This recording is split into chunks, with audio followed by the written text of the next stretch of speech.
almıştım. Tamam abi sıkıntı. Numaramı ne misin? Numara gerek yok abi. Bak sen yapsan şey yapıyorsun mu burada? 3 camıyı aldım abi. Tamam. Başka cüzdan varsa abi cüzdan da. Tamam.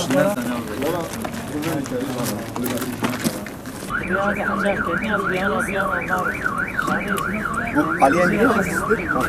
Karşı çalıyor.